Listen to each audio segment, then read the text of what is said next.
limits are in the final version of the condition, that number could be some 100 or some 175.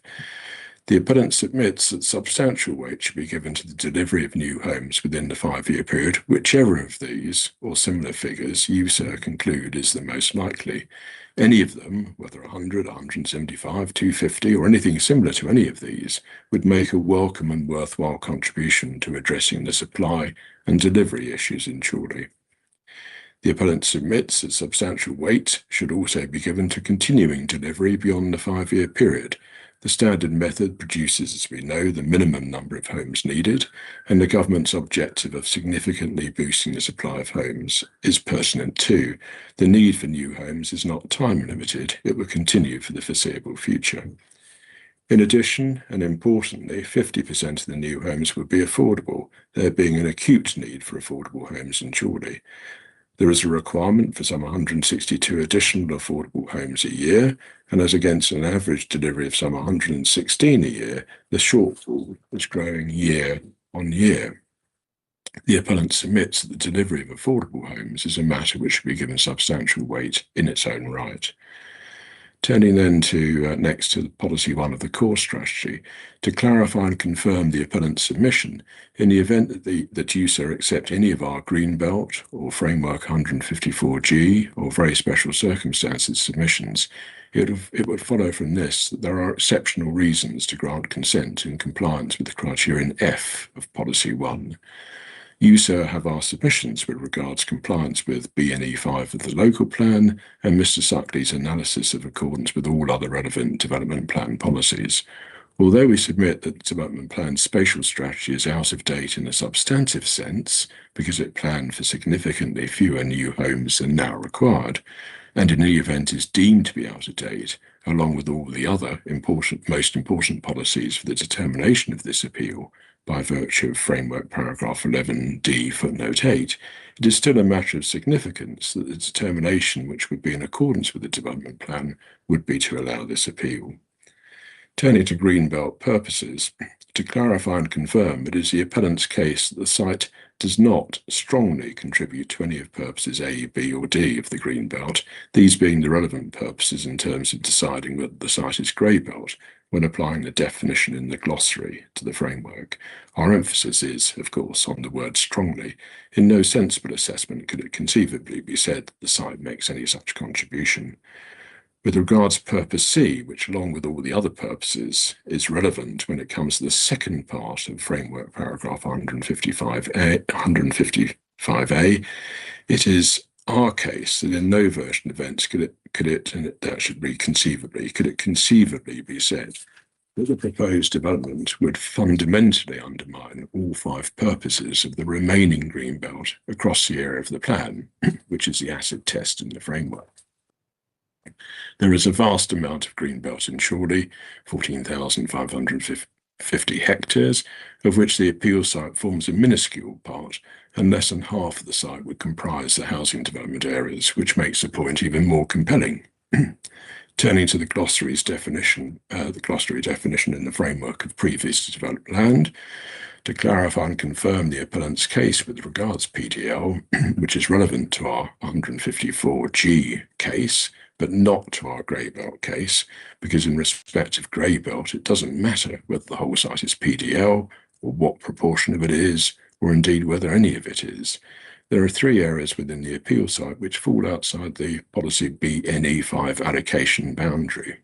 2 of these are small, area 2, quarter of a hectare, and area 3, 0.06 hectare, and one of which isn't small, that's area 1, nearly 3 hectares. The important points are, first of all, that the glossary definition includes the curtilage of the developed land, and all 3 areas undoubtedly form part of the curtilage of the PDL. And secondly, the proposals do not fall foul of what is said in the glossary, that it shouldn't be assumed that the whole of the curtilage should be developed. And that's because, first of all, the appeal proposals do not propose development across anything like the entirety of areas 1, 2, and 3. And most importantly, secondly, the curtilage of the PDL extends significantly beyond the appeal site. It's worth noting that the appeal site excludes significant areas of PDL which are within the BNE 5 allocation, namely the hotel and the industrial commercial units.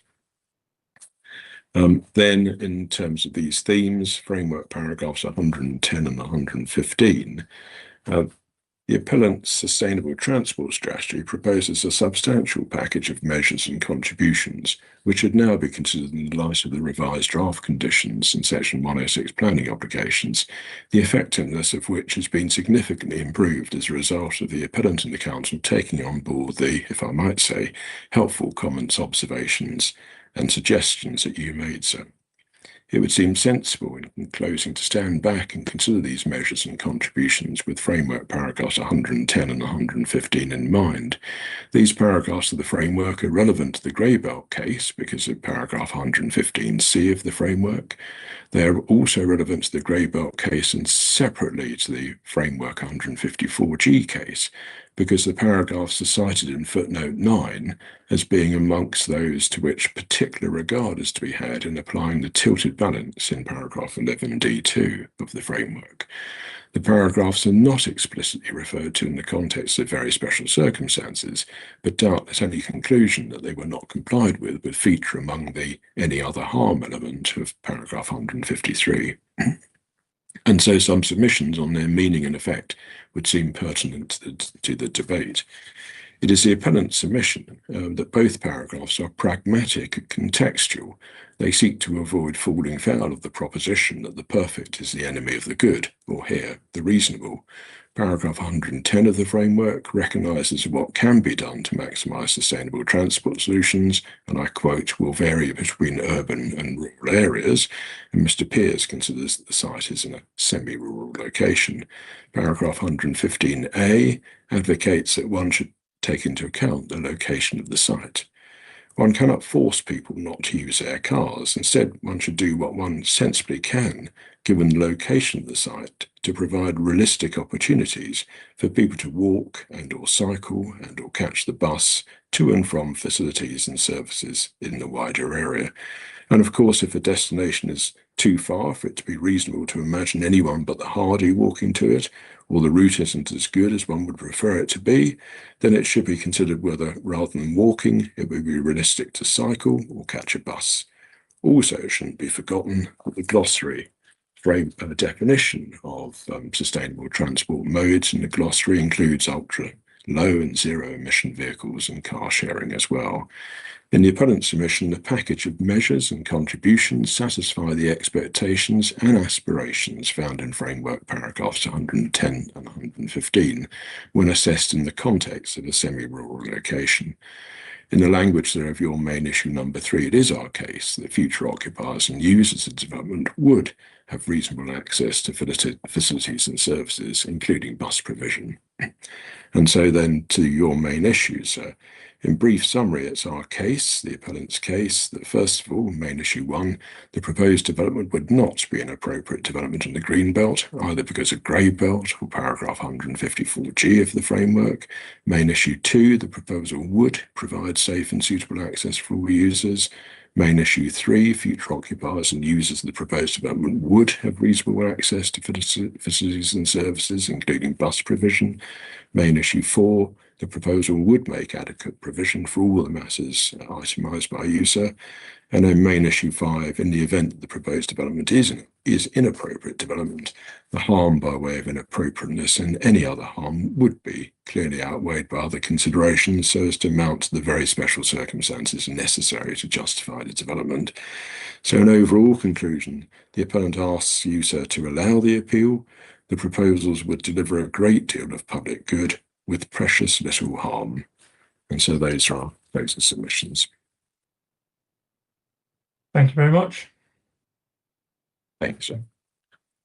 That brings us to the end of the inquiry. I'm pleased to ensure the council send the outstanding documents to the case officer today, as mentioned. Thank you very much for your contributions in the lead up to the inquiry and at the inquiry itself. And all that's left for me to say is the inquiry is now closed. Thank you. Thank you, sir.